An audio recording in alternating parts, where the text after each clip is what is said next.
Bienvenue sur l'allumeur de Réverbère.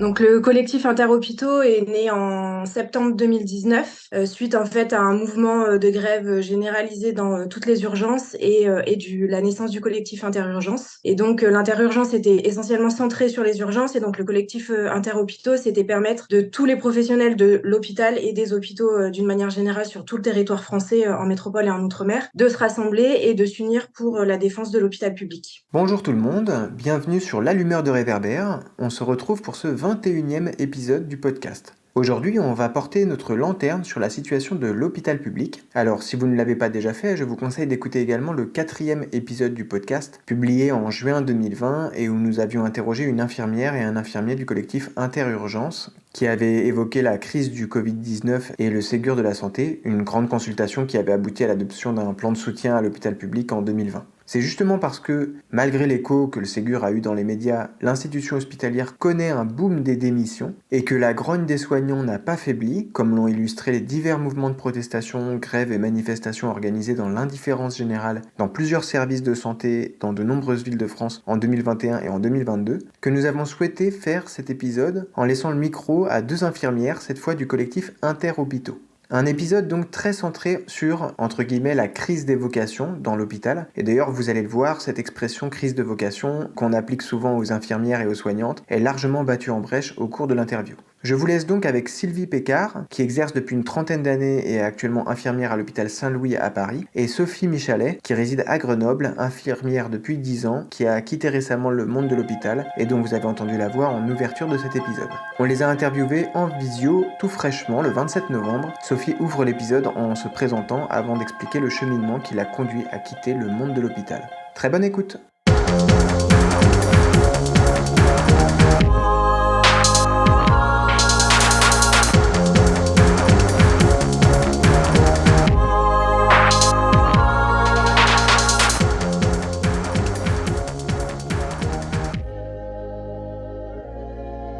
Donc, je suis Sophie, j'ai 32 ans. Ça fait 10 ans que je suis diplômée en tant qu'infirmière. À la sortie de mes études, j'ai travaillé pendant 3 ans et demi en SSR gériatrique dans un petit hôpital public. Donc, SSR, c'est soins de suite et réadaptation gériatrique, donc personnes de plus de 65 ans, toutes pathologies confondues. Ensuite, j'ai fait 1 an de pédopsychiatrie, toujours à l'hôpital public, au CHU de Grenoble, cette fois-ci. Ensuite, j'ai travaillé pendant 4 ans en médecine physique et réadaptation neurologique. Donc là, c'est des patients extrêmement dépendants qui ont des troubles neurologiques et qui nécessitent une réadaptation, une rééducation avant un retour à domicile ou un retour en institution. Ensuite, j'ai fait une petite césure parce que j'ai été en arrêt long du fait d'un accident de travail. Et j'ai fait 6 mois en médecine du travail, donc toujours à l'hôpital de Grenoble, au CHU. Depuis septembre, je suis maintenant infirmière scolaire, donc dans un collège de plus de 700 élèves avec des écoles primaires qui s'y rattachent. Donc tu as quitté le monde hospitalier. J'ai quitté le monde hospitalier, ouais. À contre-cœur, mais je l'ai quitté. Il y a plusieurs choses qui sont intervenues, mais alors déjà la première, c'est une incapacité à pouvoir continuer à travailler dans des services de soins lourds et physiques avec de la manutention du fait de mon accident du travail et donc de problématiques au niveau du poignet. Et puis j'ai essayé de rester à l'hôpital, donc plus dans le soin, mais dans ce qu'on appelle de la coordination ou voilà des spécialités annexes liées aux soins, mais qui ne nécessitaient pas de faire de soins. Sauf que ça, c'est des postes qui sont très difficiles à avoir à l'hôpital. C'est des postes qui sont peu nombreux et très vite pourvus. Et puis qui, du fait du manque en fait d'effectifs, très rapidement, ces professionnels qui sont censés être simplement de la coordination, se retrouvent en fait à faire des soins parce qu'il n'y a pas suffisamment de soignants pour s'occuper des malades. C'est pour ça que pour moi, c'était compliqué de rester à l'hôpital. Et puis, j'ai aussi quitté l'hôpital parce que j'avais plus envie de me battre. Et là, j'avais vraiment l'impression que c'était à moi de me battre pour trouver un poste qui était adapté. Mais voilà, après 3 ans de lutte avec le collectif Interhôpitaux et puis 10 ans de fonction à l'hôpital public, bien que je sois extrêmement attachée au service public, c'était compliqué de rester dans cet environnement qui est clairement malsain et maltraitant pour les soignants et puis pour les patients. Donc j'avais vraiment besoin de trouver autre chose qui me permettait de me raccrocher à ce que j'aime dans mon métier, c'est-à-dire soigner, être proche des patients, donc là maintenant des élèves, et puis faire de la prévention parce que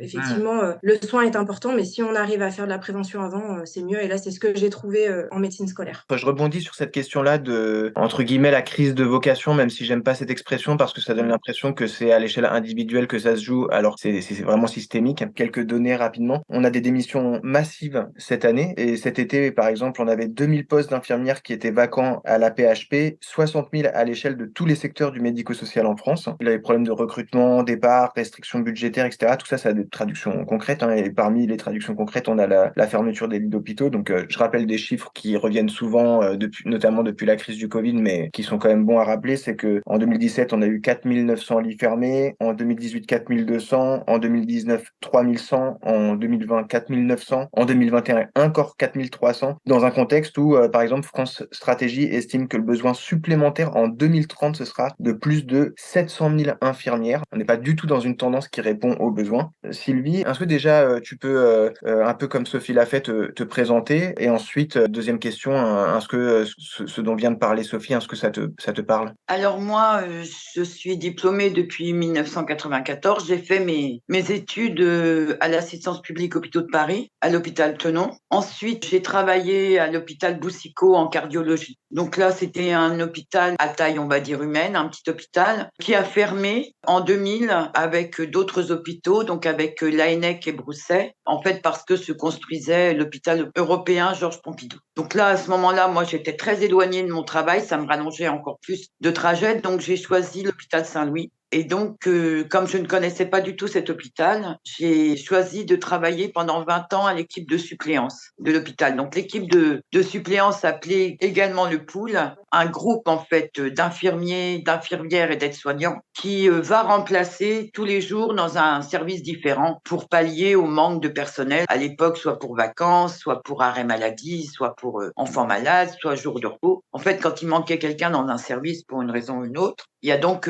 partout, dans la plupart des hôpitaux, une équipe comme ça, donc de gens titulaires en poste qui vont remplacer les collègues absents. Donc j'ai fait ça pendant 20 ans, ce qui m'a permis, moi, de connaître tous les services pratiquement de l'hôpital, de connaître tous les agents. Et donc les choses se passaient bien, hein. Il y a 20 ans, on était suffisamment. Moi, j'ai démarré à l'équipe de suppléance, on était 30 infirmières. Donc 30 infirmières, rien que pour remplacer. Donc on ne voyait jamais d'intérimaire, on ne voyait que extrêmement rarement des gens en heures supplémentaires parce qu'en fait on avait de quoi pallier. On travaillait d'une manière confortable. Et puis là, depuis quelques années, alors bon, la politique de fermeture des lits date de plus de 20 ans, hein, puisque vous pensez bien que les 3 hôpitaux, pour donner que l'exemple que je connais assez bien, 3 hôpitaux qui ferment pour en construire un, c'est déjà une fermeture de lits. Et ça, c'était en 2000. Donc la politique d'économie sur la santé date de plus de 20 ans maintenant. Pour ce qui est du virage donc de l'hospitalisation de jour,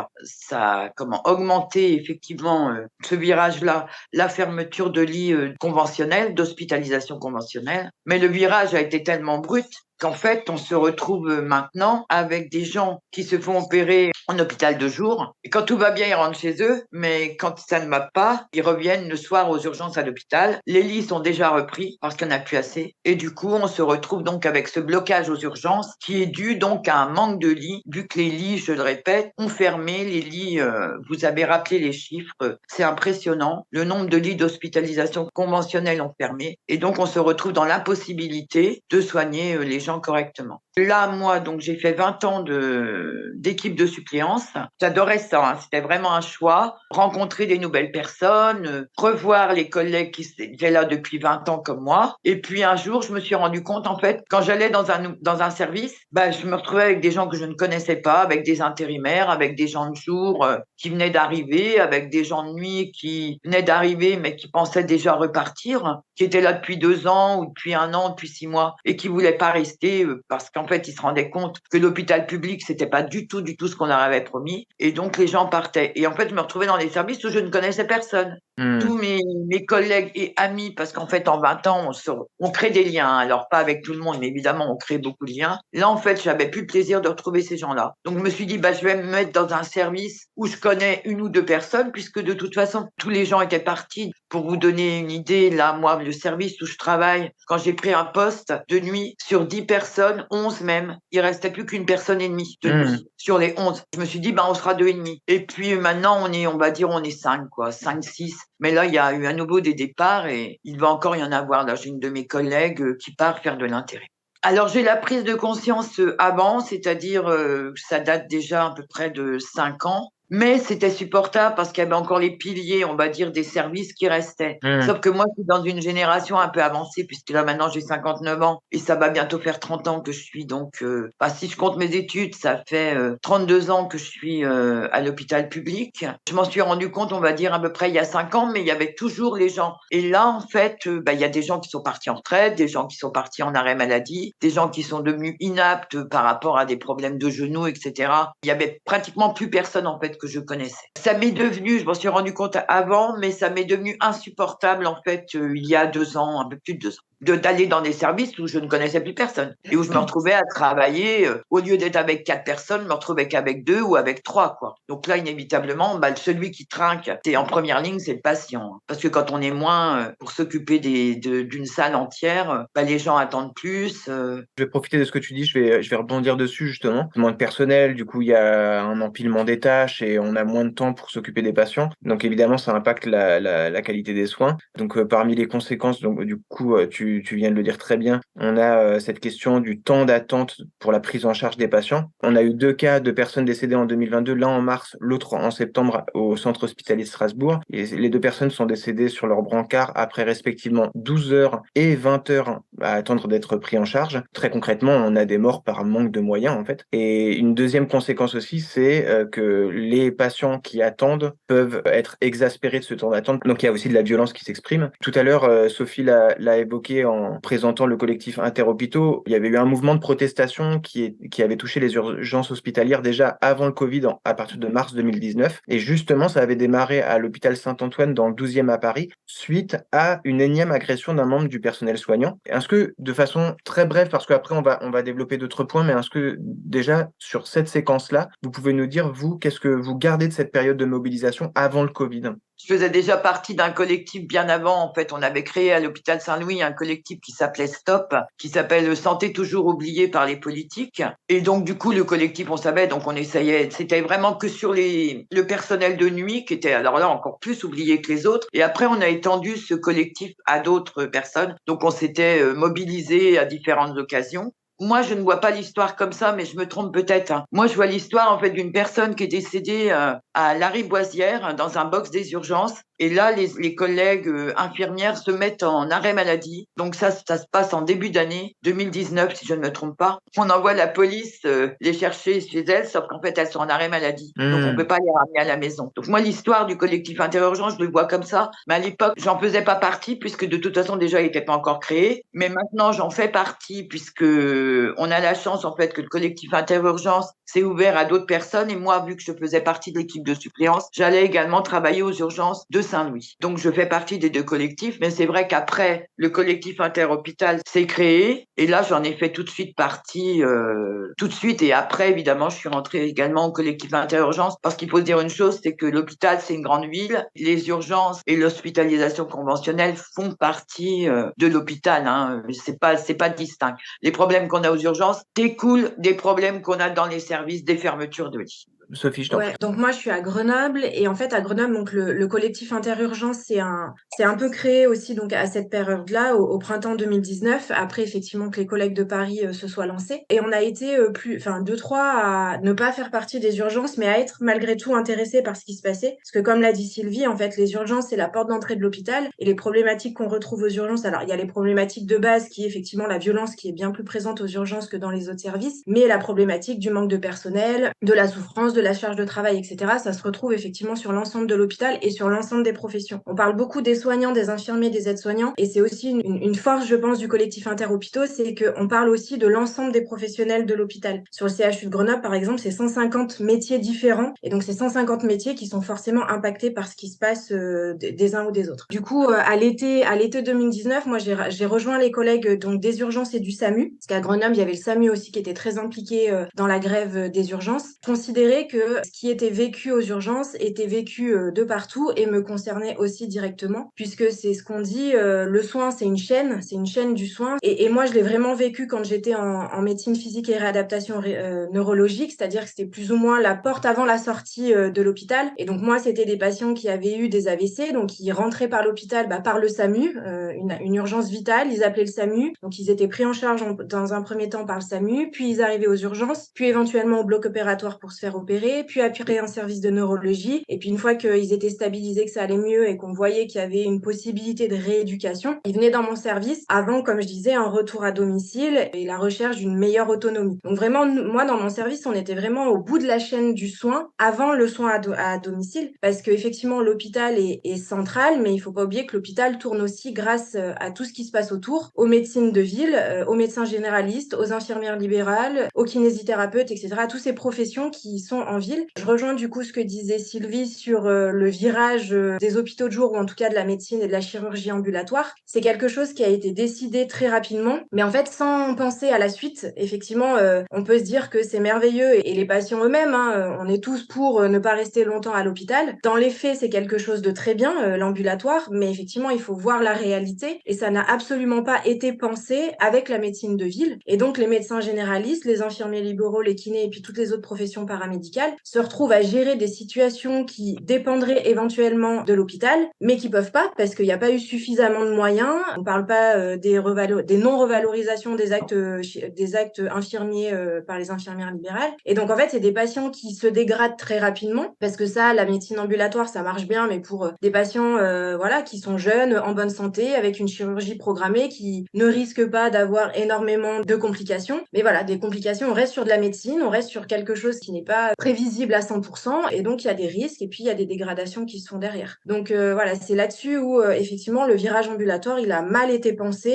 et où ça nécessiterait qu'il y ait plus de réflexion, et donc la fermeture des lits, effectivement, comme tu l'as dit, découle de tout ça en fait. Encore une fois, d'une mauvaise prise de conscience politique de ce qu'est en fait la réalité et le terrain. Et là où le collectif Interhôpitaux, et moi c'est ça aussi qui m'a plu, au-delà du fait que ce soit multi-professionnel, c'était en fait permettre aux professionnels de l'hôpital de reprendre plus ou moins le pouvoir dans les décisions, de remettre ce qu'on appelle de la gouvernance partagée, c'est-à-dire que des décisions qui impactent le quotidien soient faites et décidées par ceux qui vivent ce quotidien. On oppose souvent les administratifs et les soignants. Les administratifs, ils ont aussi leur part et ils sont aussi importants. Administratifs, c'est des secrétaires, c'est des informaticiens, c'est aussi, voilà. Quand des fois on commence à les opposer, c'est quand en fait on se rend compte qu'il y a X chefs de quelque chose pour découler jusqu'aux soignants, et puis c'est tous ces chefs, ces directeurs, ces sous-directeurs, ces adjoints qui prennent des décisions. Là maintenant, les directeurs d'hôpitaux, ils sortent d'une seule et même école qui est à Rennes, et ils ont tous exactement le même mode de fonctionnement et le même mode de pensée. Et c'est des gens qui sortent des grandes écoles, des grandes études, la plupart, et qui n'ont jamais été au contact de patients, qui n'ont jamais eu à avoir à tenir la main d'une personne qui est en train de décéder, à tenir la main d'une famille qui voit son enfant, son parent mourir, etc. Donc là où c'est important, c'est remettre le soin au cœur des décisions, et puis remettre les personnes qui le pratiquent au cœur de ces décisions aussi.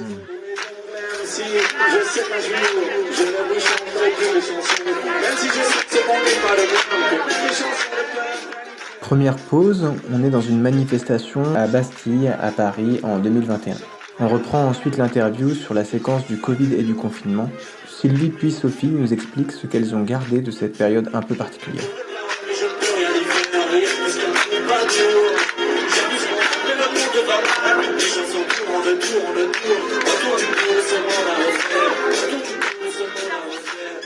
Avant le Covid, déjà, on se demandait bien ce qui se passait, vu que l'hôpital s'est retrouvé, avant le confinement, je veux dire, envahi par des patients qui avaient le Covid. On n'avait plus de place pour nos autres patients. Ça a commencé très rapidement. Ça a été très vite, vraiment, je dirais, fulgurant. On était en train de boire un café avec des collègues avant d'aller travailler, dans un café en face de l'hôpital. Et là, on a tous reçu un message comme quoi les bars allaient fermer à minuit. Et c'est vrai que moi, la période du Covid, j'en ai pas de mauvais souvenirs, dans le sens où j'ai pas souffert en fait au niveau de ma vie personnelle. J'allais travailler comme d'habitude. On a eu des gros renforts en fait de collègues qui venaient de toute la France. Par contre, ce qui a été extrêmement difficile, c'était de voir mes collègues confinés chez elles et ne sortir que pour le travail, parce que d'aller travailler et de se retrouver après enfermé dans un 3 pièces à Paris sans pouvoir rien faire, c'était extrêmement difficile. Sinon, ce qui est le plus difficile inévitablement, c'était le nombre de patients morts par nuit qu'on avait. C'est-à-dire quand on avait 3 patients qui décédaient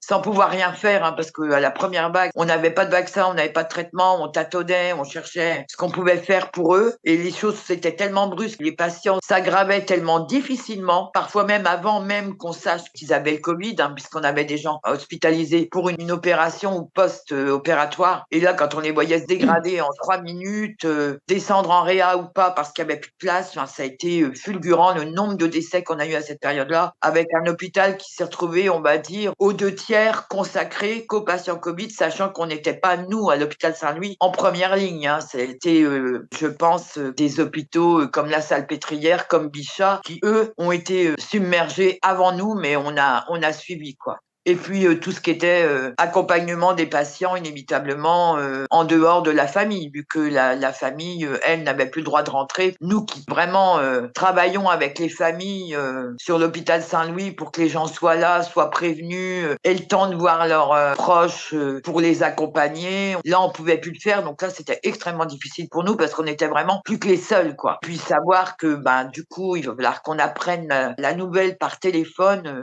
Moi, ça, c'est des choses vraiment qui m'ont vraiment marqué. Ce que j'ai oublié de dire, c'était qu'il y a vraiment eu un élan de solidarité, que ce soit entre soignants et que ce soit avec les personnes qui n'étaient pas soignantes. C'est-à-dire, moi, je suis dans le 10e arrondissement. On a tous les restos, les particuliers qui nous ont amenés à manger. On a eu des parfumeurs qui nous ont envoyé des solutions hydroalcooliques parce que l'hôpital en manquait. On a eu des couturières qui nous ont fait des masques en tissu, qui nous ont fait des blouses en tissu. Il y a eu un élan de solidarité nationale, il faut surtout pas l'oublier, qui a dépassé vraiment l'hôpital. Sophie, est-ce que tu veux compléter? Ouais, en région Rhône-Alpes, on a été peu touché par la première vague, donc au printemps 2020. En tout cas, sur la première vague, j'ai pas eu affaire directement aux patients Covid, puisque, comme je disais, moi, j'étais en service de rééducation. Donc, c'est un service qui est beaucoup moins médicalisé que peut l'être les soins intensifs, les réa, etc. Mais par contre, on a dû nous aussi se réorganiser parce que, en fait, il fallait faire de la place dans les autres services. Et donc, on a accueilli dans notre service des patients qui n'étaient pas à la base faits pour de la rééducation. Donc ça a été la première chose, ça a été de se réadapter à des pathologies, des prises en soins et des patients qui n'étaient pas de notre spécialité. Et puis la deuxième chose, c'est que voilà, nous, on a continué de travailler comme ça avec des patients qui n'étaient pas de notre expérience, expertise, sans renfort. C'est-à-dire que les renforts, il fallait qu'ils soient dans les services Covid. Et donc, on a continué à travailler matin, jour, nuit sur les mêmes effectifs, voire même des fois un peu en moins, parce que à cette époque, il y avait déjà des arrêts qui commençaient. Donc voilà, ça a été pour nous en tout cas une période assez difficile, d'autant plus que comme nous, les patients étaient eux aussi confinés dans le service. Et moi, les patients que j'avais, des patients donc, qui pour la plupart avaient des AVC. Donc les AVC, c'est troubles neurologiques, avec notamment des troubles de la parole. Et donc c'est des patients qui ne pouvaient pas, comme nous on peut, prendre le téléphone pour envoyer un texto, faire une conversation vidéo. Donc ça a été extrêmement difficile, la gestion avec les familles. Après, je rejoins Sylvie, moi j'ai aussi eu du coup la chance de pouvoir aller au travail quotidiennement. Par contre, nous, la vague, on l'a vraiment senti donc sur la deuxième vague, donc automne 2020, où là ça a été aussi massif, et notamment en région Rhône-Alpes et sur le CHU de Grenoble, et où en fait nous, on a aussi dans notre service commencé à prendre en charge les patients post-Covid, des patients qui avaient été hospitalisés en réa pendant très longtemps, avec aussi des soins dont on n'avait pas forcément l'habitude. Donc ça a été aussi un nouveau challenge que de prendre en charge ces patients-là, très très lourds, très très dépendants, qui nécessitaient une assistance respiratoire, qui nécessitaient nécessité voilà beaucoup de choses. Et ça a été extrêmement difficile. Nous, c'est pas du coup au printemps, mais ça a été, enfin pour moi, ça a été vraiment à l'automne 2020 où là, ça a été très très compliqué. Et puis où du coup, bah nous aussi en tant que professionnels, on commençait à tomber malade parce que comme le disait Sylvie, il n'y avait pas encore de vaccin. Donc ça a été très compliqué sur cette période. Les patients étaient malades, nous aussi. Après, je veux pas revenir sur toute la problématique des masques et des protections, mais ce qui me fait rire et ce qui d'un autre côté m'enrage, c'est quand on nous disait, on a quand même reçu sur l'hôpital de Grenoble des protocoles pour fabriquer nous-mêmes nos masques en tissu. Hallucinant, enfin, quand on y repense, et puis après qu'on nous dit les masques, enfin bon, bref, on va pas revenir sur la politique de prise en charge de comment ça s'est passé, mais voilà, ça a été une grosse désorganisation pour tous, mais, et c'est là où ça rejoint un peu les revendications du collectif, c'est que à ce moment-là, il y avait des moyens. Alors 3 semaines avant, le président Macron était interpellé par une infirmière et qui lui a répondu il y a pas d'argent magique. Bah, à ce moment-là, l'argent magique, il y en a eu, mais très rapidement, ce système-là, il est revenu en arrière. Très vite, on est revenu sur ces travers de la gestion très comptable de l'hôpital. Les revendications, les collectifs, les luttes, elles ont commencé avant le Covid. On disait attention, on va dans le mur. Donc, on a eu cette petite parenthèse de 2 ans parce qu'effectivement, les moyens. Et puis, en fait, nous aussi, en tant que professionnels de santé, on s'est dit on peut pas lâcher. Il faut qu'on tienne, ne serait-ce que pour nous, mais non pas que tout le monde est absolument indispensable, mais voilà, ça nous paraissait aberrant que de lâcher à ce moment-là. On a tenu pour nous, pour les patients, pour les collègues, pour voilà. Et puis maintenant, ça a été un ras-le-bol généralisé et des moyens qu'on demandait des gens avant le Covid, là, c'est multiplié parce que les gens en fait sont venus à bout. Ça a été la goutte d'eau qui, c'est pas ce qui a déclenché, mais ça a été la goutte qui a fait déborder la totalité du vase. Le gouvernement a multiplié les annonces à l'époque, donc avec Agnès Buzyn puis avec Olivier Véran. Donc ils annonçaient entre autres choses, par exemple la fin du numerus clausus pour faciliter les recrutements, mais sans engager une hausse du budget des cursus de médecine dans les universités. Donc en fait c'est un pur effet d'annonce. Ils ont annoncé des primes alors que les grévistes réclamaient des hausses de salaire. Enfin je vais pas faire une liste exhaustive de ces annonces parce qu'en plus on l'avait déjà traité dans un autre épisode du podcast. Juste pour noter que cette séquence, elle s'est conclue avec de mai à juillet 2020 le Ségur de la santé qui a permis des hausses de salaire même si elles étaient moindres que ce qui était demandé par les organisations syndicales. De façon très générale, qu'est-ce que vous retenez du Ségur et de la réponse du gouvernement aux revendications sur cette séquence ? Une blague, mais vraiment une blague et un gros mépris en fait. Effectivement, comme tu le disais, c'est énormément d'effets d'annonce. C'est annoncer des chiffres qui nous paraissent indécents, 19 milliards pour l'hôpital, sauf que 19 milliards c'est pour l'hôpital, pour la ville, pour le public, pour le privé. C'est 19 milliards sur 3 ans, c'est pas on vous donne 19 milliards tous les ans. En même temps, il y avait des projets de loi de financement de la sécurité sociale qui étaient votés systématiquement avec des réductions budgétaires. Tous les ans, on demande 1 milliard en moins à la sécu pour l'hôpital. Une blague, enfin vraiment c'est le mot, il y a pas d'autre terme, c'est on se fout de nous, on se fout de nous les soignants, mais surtout on se fout de vous et nous les patients et toutes ces personnes qui ont besoin d'être prises en charge. Puis à l'hôpital c'est pareil, il y a des métiers qui ont été complètement oubliés, le médico-social n'a pas eu sa revalorisation tout de suite, alors que dans un même hôpital, enfin moi je vois à l'hôpital de Grenoble, dans les services de soins conventionnels, on avait eu notre augmentation de salaire, les collègues en médico-social, notamment dans les EHPAD ou en centre d'addictologie par exemple, eux n'avaient pas eu leur revalorisation salariale, alors qu'elles avaient autant trimé que tous et toutes pendant le Covid. Il y a eu l'histoire des primes, effectivement, de si vous aviez eu des patients Covid, vous aviez tant et puis pas tant. Enfin, non, vraiment, ça a été de nouveau là encore. Et puis ça se voit encore dans les mesures, quand on voit qu'il y a des mesures qui ont été faites pour les soins critiques et les soins d'urgence. 100 € de primes pour les infirmiers, mais pas les 100 € pour les aides-soignants, alors que c'est des services qui travaillent en binôme. Enfin, c'est systématiquement des mesures en annonçant des chiffres merveilleux, mais sans en fait concrètement savoir ce qui se passe derrière. C'est-à-dire que là aussi, on dit on multiplie par 2 la revalorisation du travail de nuit. Oui, enfin, on passe de 1 €, enfin, Sylvie le dira mieux que moi, elle était fixe de nuit, moi je faisais des nuits par alternance, mais on passe de 1,07 € l'heure de nuit entre 9h et 6h du matin, sachant qu'on fait plutôt des nuits des fois entre 8h et 8h, donc voilà, il y a 4 heures qui sautent et c'est cadeau, à 2,14 € du coup, enfin, encore une fois, c'est se foutre des gens, grosse blague. Sylvie, tu veux compléter ? Alors, ce qu'il en reste du Ségur, effectivement, c'est 183 € d'augmentation. N'oublions pas qu'on a eu quand même nos salaires bloqués pendant plus de 10 ans. Donc, si on rapproche de ça, ça nous fait 18 € d'augmentation par an. C'est bien de le rappeler.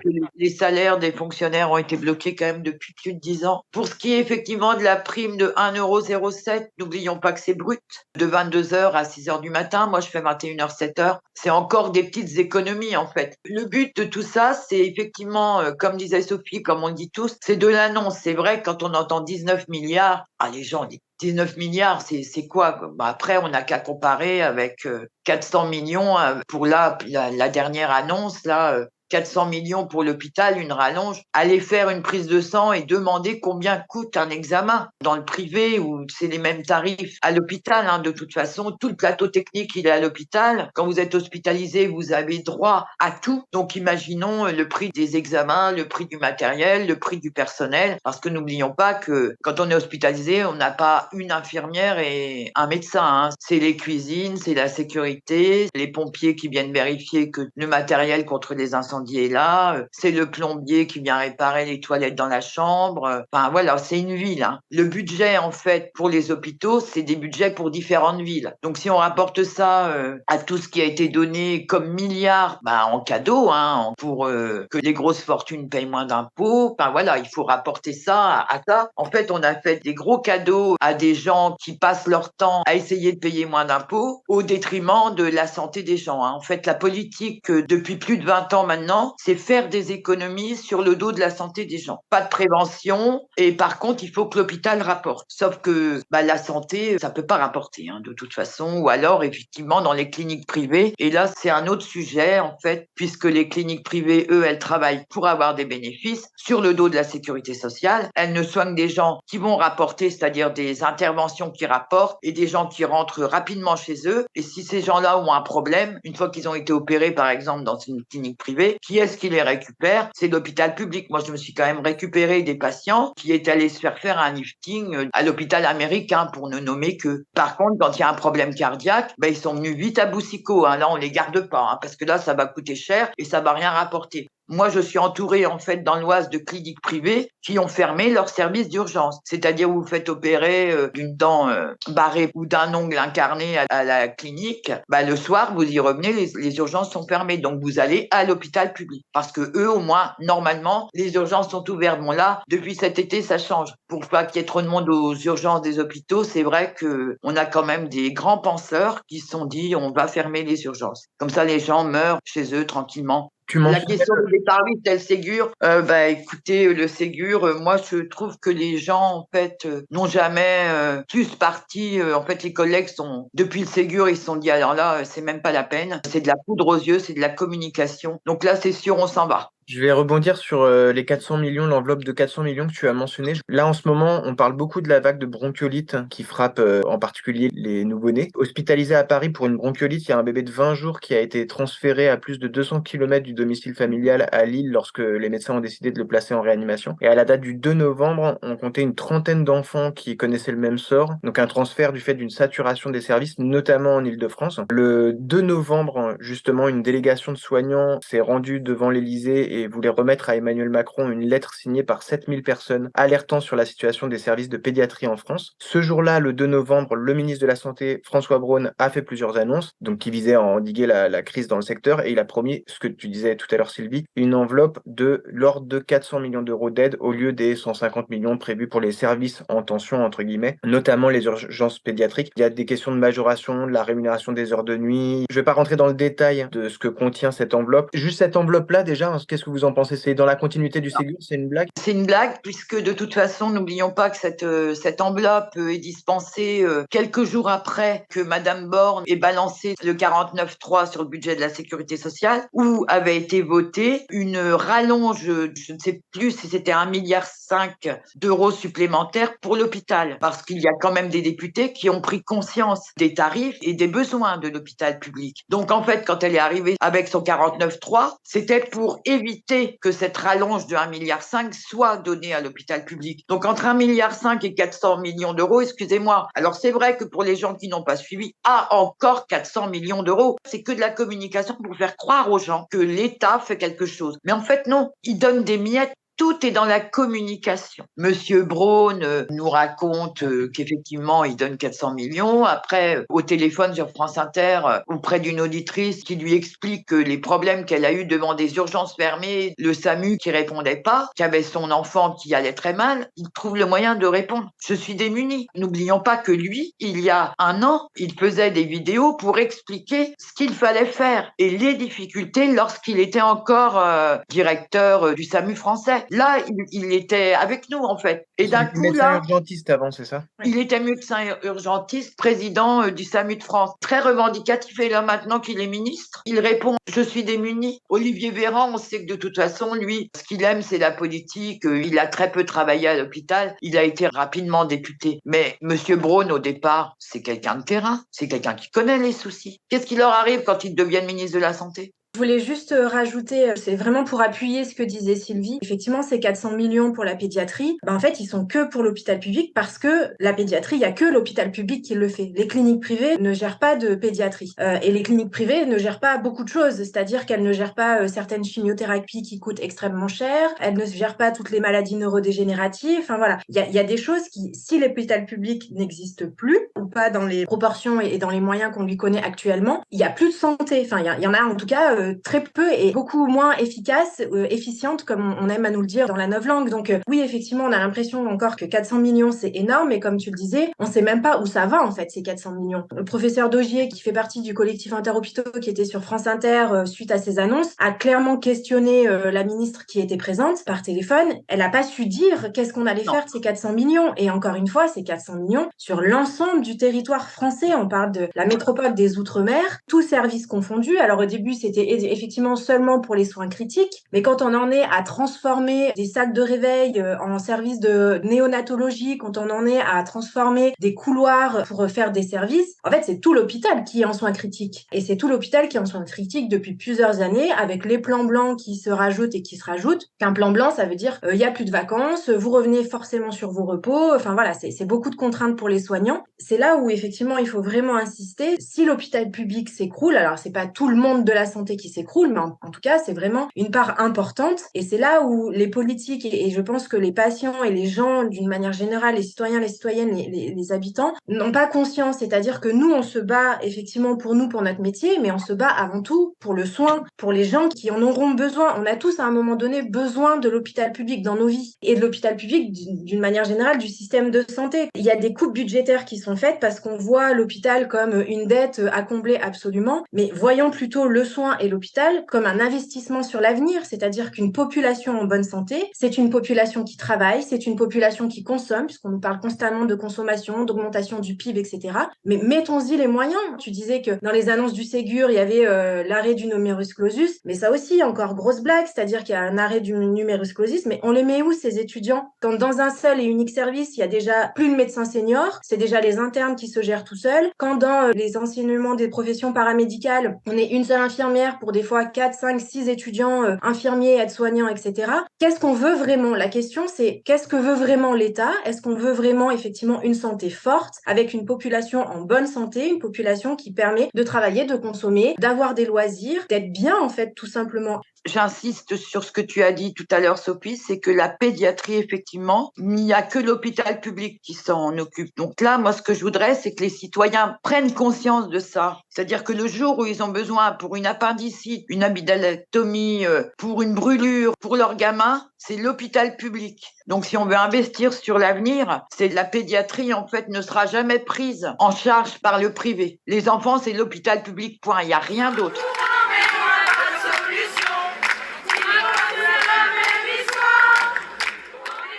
Deuxième pause, on est à Grenoble en décembre 2021.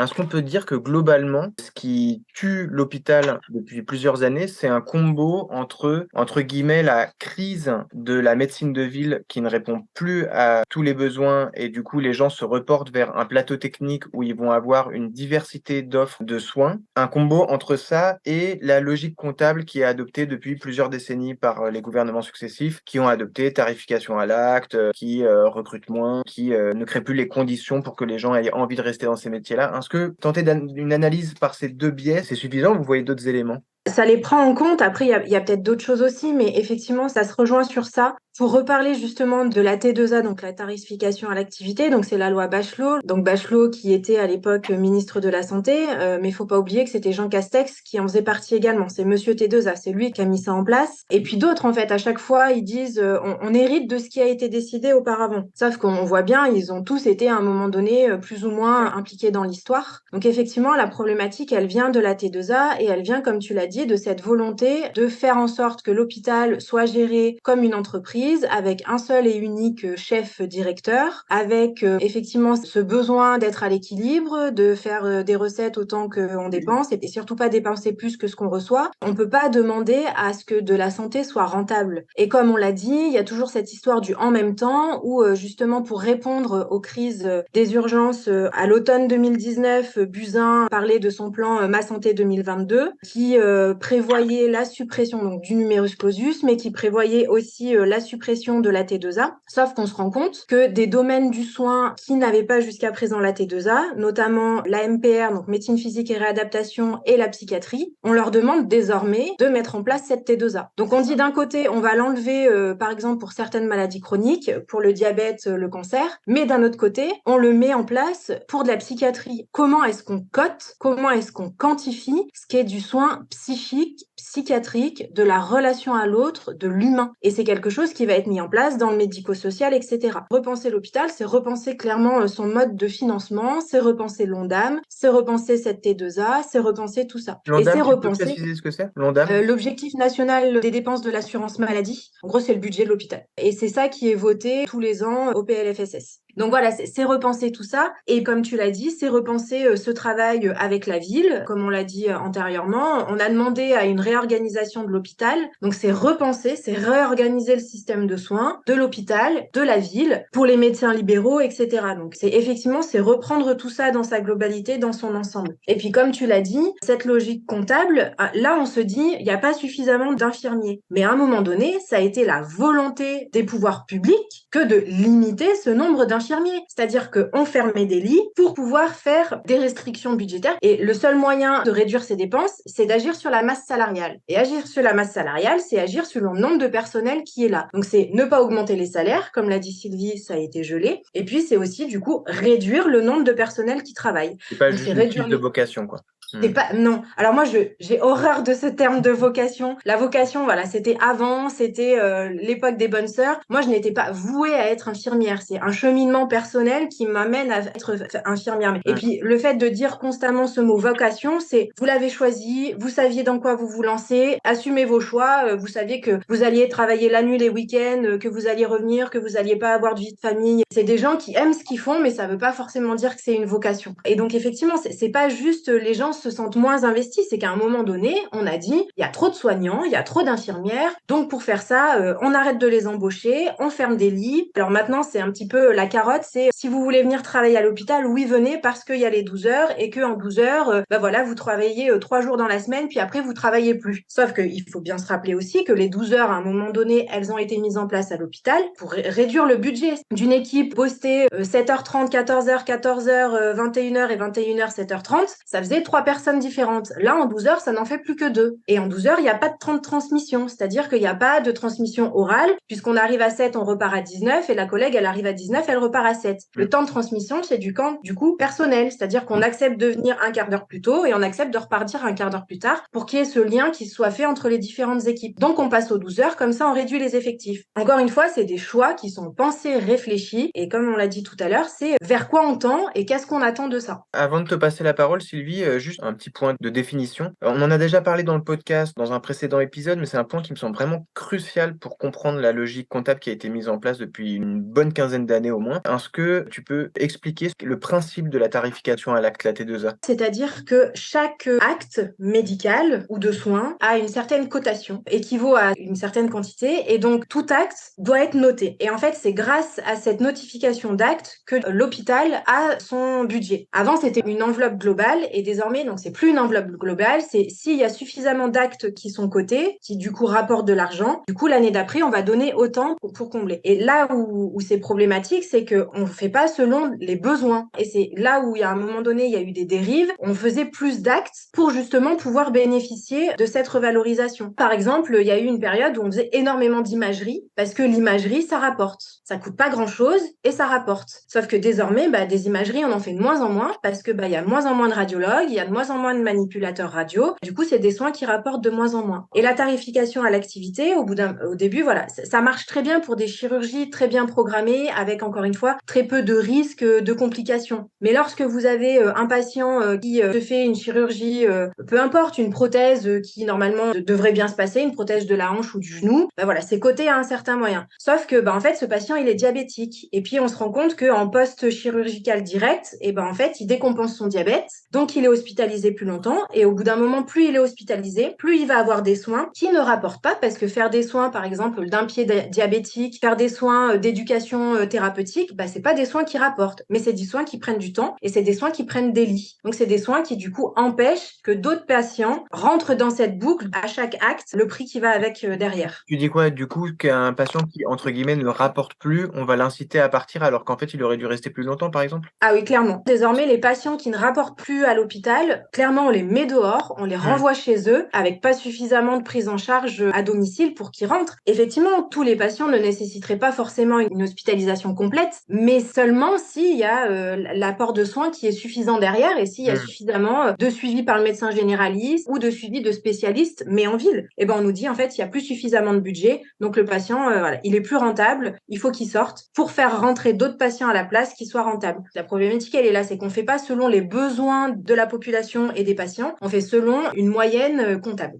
En fait, gouverner, c'est prévoir. Il y a 30 ans, quand j'ai passé mon concours à l'école d'infirmière, il y a des endroits où je voulais passer le concours et je me suis aperçue en fait qu'il y a 30 ans, il y avait déjà des écoles d'infirmiers et d'infirmières qui fermaient. Ça n'a pas arrêté en fait depuis toutes ces années. Là, depuis le Ségur, on parle de rouvrir en fait le nombre de places dans les études de soins infirmiers. Bon, alors effectivement, c'est ce qui a été le plus demandé, mais pourquoi ? Parce qu'il y a des gens qui s'inscrivent là en faculté, ils n'ont pas leur premier choix sur le site du gouvernement. Donc en fait, on se retrouve nous à former des gens qui sont là mais qui n'en avaient pas l'intention en fait, qui ont pris ça par dépit pour faire quelque chose. N'oublions pas qu'on a 30% des élèves infirmiers au bout d'un an qui arrêtent. C'était quand même pas compliqué de regarder les courbes démographiques et de se dire que vu que les soins médicaux, les progrès scientifiques font que la population vieillit, qu'on est de plus en plus en France, on aurait de plus en plus besoin de médecins, de plus en plus besoin de radiologues, de plus en plus besoin d'infirmiers, d'aides-soignants. Et ça, en fait, on l'a nié consciemment,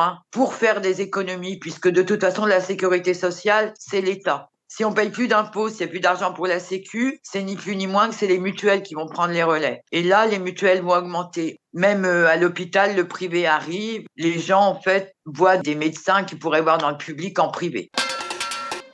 Qu'est-ce qui est mis sur la table? Qu'est-ce qui est demandé pour sortir la tête de l'eau? À court ou à long terme? Parce que les questions de recrutement, par exemple, ça se règle pas forcément à court terme. Alors là, je suis pas d'accord quand tu parles de... Après, je te laisserai la parole, Vas-y. Sophie, évidemment. Si c'est immédiat. C'est-à-dire qu'une infirmière, des infirmiers diplômés, il y en a en France. Des infirmières diplômées qui travaillent en intérim, qui sont parties travailler en Suisse, en Allemagne, au Luxembourg, où on est très très bien payé, il y en a. Des infirmières intérimaires qui sont parties de l'hôpital public parce qu'elles en avaient marre des conditions de travail. Donc à partir du moment où on va payer les gens correctement, parce que entre un plein temps à l'hôpital et un plein temps à l'intérim, en gros, il y a 1 000 € d'écart. Si on leur garantit de travailler toujours avec les mêmes collègues dans le même service, dans des conditions correctes pour prendre soin des patients, parce que n'oublions pas que nous, notre travail, c'est le soin. Là, les gens reviendront. Déjà, il n'y a même pas à parler de formation. Alors effectivement, une infirmière, c'est 3 ans. Une aide-soignante, c'est 1 an de formation.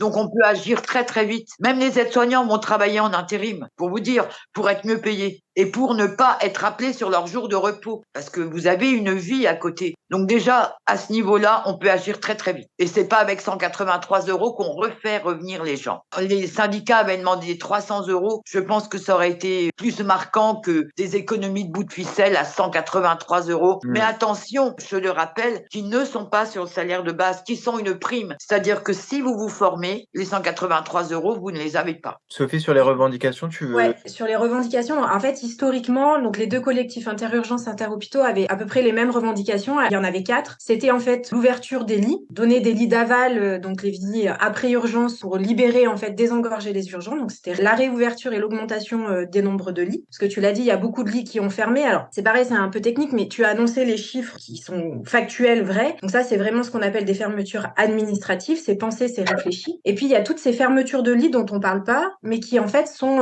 ponctuelles et qui viennent à fermer 2, 3, 4 lits, voire un demi-service sur un temps très court parce qu'il n'y a pas suffisamment de personnel. Et ces fermetures de lits-là, on n'en parle pas parce que après, au bout d'un moment, ça revient, mais ça revient jamais dans son ensemble. Donc voilà, c'était juste pour refaire la petite partie sur la fermeture des lits. Ça me paraissait important que les gens comprennent bien que c'est pas parce qu'on annonce un service de médecine à 30 lits qu'il y a forcément 30 lits qui sont disponibles. Et encore une fois, quand on parle de lits, on parle pas juste du matériel. Le lit, c'est les 3 soignants qui font le matin, le soir, la nuit. C'est toute la logistique qui va avec. C'est pas juste aller à Ikea acheter son lit. Donc c'était l'augmentation du nombre de lits. C'était une gouvernance partagée, c'est-à-dire remettre les soignants et les professionnels de terrain au cœur des décisions et pour leurs décisions, c'est-à-dire pour leur service, pour leur quotidien. Donc adapter vraiment les décisions à ce qui se passe d'un point de vue local et pas uniquement soit national, soit à l'échelle d'un seul et unique hôpital. C'était recentré au niveau de chaque spécialité et spécificité d'un service. Le troisième, c'était effectivement l'augmentation des salaires. Sylvie en a parlé. Et le dernier, on en a parlé un petit peu, c'était augmenter donc l'ONDAM, l'objectif national des dépenses de l'assurance maladie. En gros, augmenter le budget de l'hôpital. Ça, c'est les 4 revendications historiques des collectifs. Elles sont toujours là parce qu'effectivement, les salaires, c'est pas suffisant. L'ONDAM, on a bien vu qu'on demande encore des milliards de restrictions par an aux hôpitaux. Les lits, on voit bien qu'on n'y est pas. Et la gouvernance, encore moins. Sylvie l'a dit, à court terme, effectivement, il y a des gens à aller chercher, mais il y a surtout des gens à empêcher de fuir. C'est-à-dire qu'il y a énormément de collègues qui se posent la question et qui se disent je peux plus, dans 2 mois, 3 mois, je me laisse encore 6 mois et puis je m'en vais. C'est ces gens-là qu'il faut arriver à retenir très très rapidement. Comment on les retient? On l'a dit, on essaye de sanctuariser leur vie de famille, on évite de les faire rappeler. On voit bien que les infirmiers, les soignants, même les internes, les externes, les médecins font davantage de tâches par manque de tout, c'est-à-dire qu'on va chercher des médicaments à la pharmacie, et bien remettons en place des coursiers.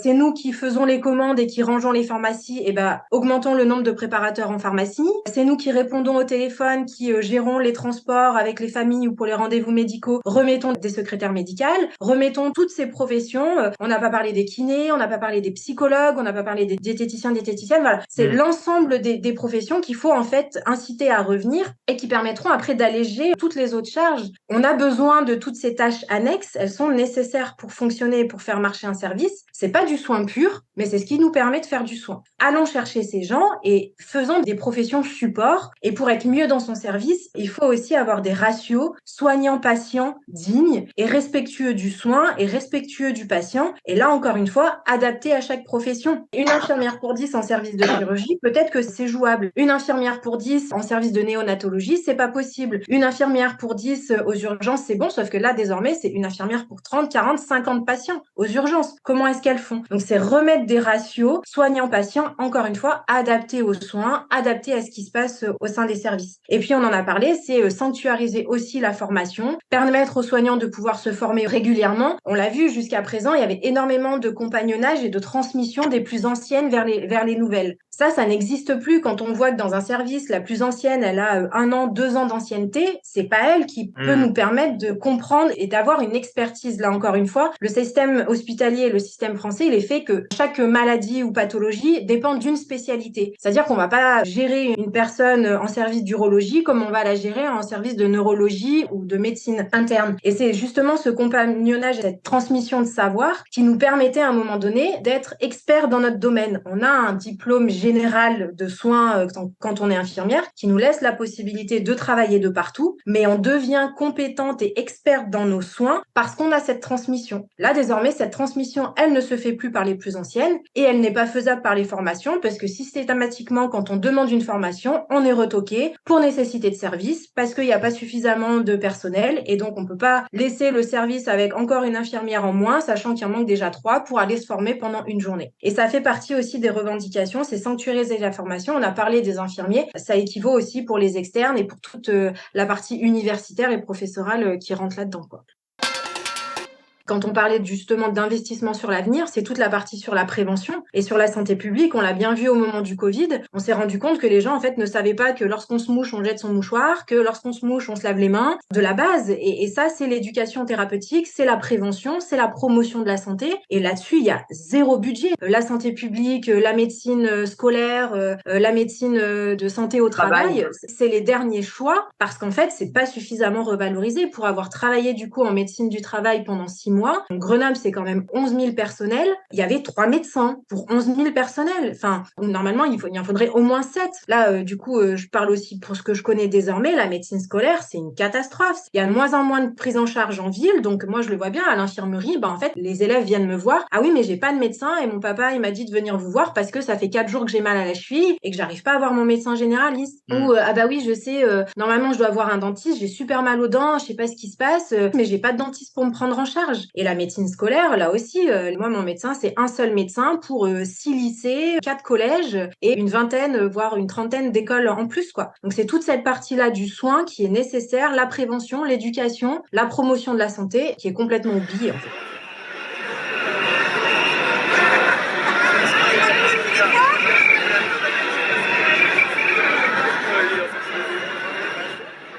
On arrive au terme de cet épisode. On remercie Sylvie et Sophie pour leur témoignage et surtout, on leur souhaite bien du courage pour la suite, à elles ainsi qu'à tous les soignants et soignantes mobilisés et au collectif Interhôpitaux. Vous retrouverez dans l'article de l'épisode sur le blog les liens qui vous permettront de suivre la mobilisation et l'actualité du collectif Interhôpitaux. On espère que l'épisode vous a permis de faire un bon tour de la situation de l'hôpital public. L'interview a été assez long et évidemment il a fallu choisir et retirer certains passages pour que l'épisode ait une durée acceptable. Je pense notamment à Sylvie qui a évoqué le cas il y a 2 ans de 5 ou 6 aides-soignantes qui dans son hôpital avaient été reçues au concours interne pour devenir infirmières, mais comme leur formation n'était pas financée au budget, elles n'avaient pas pu la faire, donc elles n'exercent toujours pas aujourd'hui. Ou encore à Sophie qui a évoqué la crise profonde du secteur psychiatrique qui se prend en boomerang la crise de l'ensemble de l'hôpital et de la médecine de ville et qui, du fait des coupures budgétaires, ne peut pas prendre en charge de façon digne les patientes, les patients, par manque de lits en psychiatrie par exemple. Voilà, ce sont 2 exemples de passages qu'on n'a pas pu garder, mais du coup j'ai pu les évoquer en conclusion.